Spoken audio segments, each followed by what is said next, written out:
సరైన సమయంలో స్పందించకపోవడం వల్ల విజయవాడ మునిగిపోయి ప్రజలు అల్లల్లాడిపోతే వాళ్ళని కాపాడాల్సిన బాధ్యత పక్కన పెట్టి ఈ డైవర్ట్ పాలిటిక్స్ తీసుకొచ్చి సాక్షాత్తు కలియుగ దైవమైన వెంకటేశ్వర స్వామి మీదే బురద చల్లే ప్రయత్నం చంద్రబాబు నాయుడు చేశాడు అంటే ఈయనని ఏమనాలో ఒకసారి ఆలోచించండి. మళ్ళీ ఈ జిల్లాలో పుట్టాడు, చిత్తూరు జిల్లాలో పుట్టి రాయలసీమలో పుట్టి ఈ ప్రాంతం వల్ల 4 సార్లు ముఖ్యమంత్రి అయిన చంద్రబాబు నాయుడు ఈరోజు అధికార మదంతో అధికార అహంకారంతో ఈయన మాట్లాడుతూ ప్యాకేజీలు ఇచ్చి పవన్ కళ్యాణ్తో కూడా మాట్లాడిచ్చారు అంటే ఇలాంటి వాళ్ళు ఇంకా అవసరమా అని అడుగుతున్నాను మోడీ గారిని. మోడీ గారు హిందూ ధర్మాన్ని పరిరక్షించే మీరు ఇలాంటి దేవుణ్ణి కూడా కించపరిచే వ్యక్తుల్ని మీ కూటమిలో పెట్టుకుంటే మీ మీదే ప్రజలకు అనుమానం వచ్చే అవకాశం ఉంటుంది. ముందు కూటమిలోంచి వీళ్ళని మెడబట్టి బయటకు గంటండి, తర్వాత వీళ్ళ మీద కేసులు పెట్టి కోర్టులో వీళ్ళని దోషులుగా నిలబెట్టండి, వీళ్ళు చేసిన తప్పుకి పనిష్మెంట్ ఇవ్వండి అని కూడా మనస్ఫూర్తిగా కోరుకుంటున్నా. ఎందుకంటే తండ్రి లాంటి సాక్షాత్తు మామగారైన ఎన్టీఆర్ గారినే తన పదవి కోసం శ్రీలోలుడిగా చిత్రీకరించి ఆయన చావుకు కారణమైన చంద్రబాబు నాయుడికి రాజకీయం కోసం దేవుణ్ణైనా మోసం చేయగలడనేది మరోసారి ప్రూవ్ చేసుకున్నాడు. ఇంత దరిద్రమైన పొలిటీషియన్ ఈ దేశంలో ఎవరూ లేదు అని కేసీఆర్ గారు ఎప్పుడు చెప్తారే అదే నిజమని మరోసారి ప్రూవ్ చేసుకున్నారు.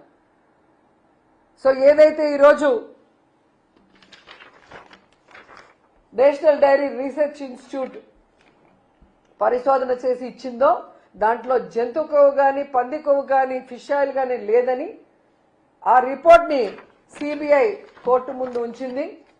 ఇది మీరు కనుక చదివితే మీకే అర్థమవుతుంది చంద్రబాబు నాయుడు గారు ఎంత నీచుడు, దేవుడి లడ్డూని కూడా తన రాజకీయం కోసం ఎలా ఉపయోగించుకున్నాడని. అలాంటి వ్యక్తిని తరిమి తరిమి కొట్టండి. అలాంటి వాళ్ళు రాజకీయంలో ఉంటే మన ధర్మాలు భ్రష్టు పట్టిపోతాయి, మన రాష్ట్రం భ్రష్టు పట్టిపోతుంది, మన ప్రజలకి సుఖశాంతులు లేకుండా పోతాయి. మనం చూసారు కదా, ఒక వెల్ఫేర్ లేదు, ఒక డెవలప్మెంట్ లేదు, ఎంతసేపు అబద్ధాలు. లేదా జగన్మోహన్ రెడ్డి గారి మీద వైఎస్ఆర్సీపీ మీద బురద జల్లడం తప్ప మరో కార్యక్రమం లేదు అని ఈ 2 ఏళ్ల కాలంలో అందరూ పూర్తిగా అర్థం చేసుకున్నారు. సో భవిష్యత్తులో ఈ జనసేన ఏదైతే కామసేన కామాంధుల సేన అని ప్రూవ్ చేసుకుంటుందో, పార్టీ పెట్టినప్పటి నుంచి ఇప్పటి వరకు ఎంతమంది నాయకులు దాంట్లో హత్యలు చేశారు, రేపులు చేసినారు, వాళ్ళు సాక్ష్యాధారాలతో బయటకు వచ్చారో మనం చూస్తున్నాం. అంటారు కదా యదా రాజా తదా సేన.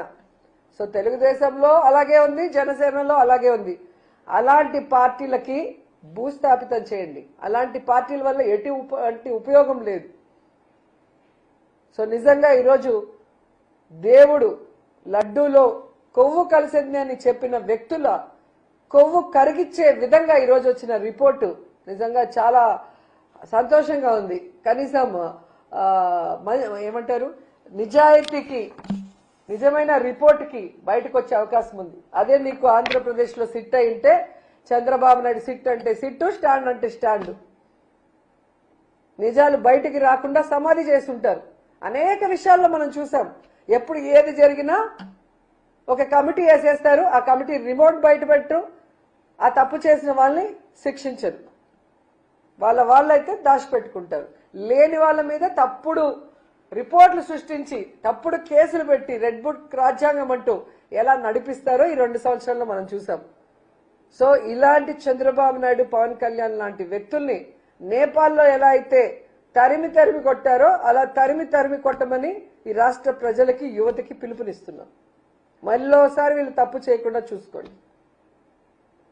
హిందుత్వ సంఘాలు కూడా ఈ అంశం పైన స్పందించాల్సిన అవసరం ఉందంటారు. స్వామీజీలు కూడా ఈ విషయం పైన స్పందించాల్సిన అవసరం. నిజంగా పీఠాధిపతులు ఎవరైతే ఆ రోజు మాట్లాడి మాటలు ఉన్నాయో, బీజేపీలో కొంతమంది ఏదో జరిగిపోయిందని మాట్లాడారు, వాళ్ళు నిజమైన భగవంతుడి భక్తులు, హిందుత్వ ధర్మాన్ని కాపాడే ప్రతి ఒక్కరు కూడా ఈరోజు బయటకు రండి, తిరుమలకు రండి.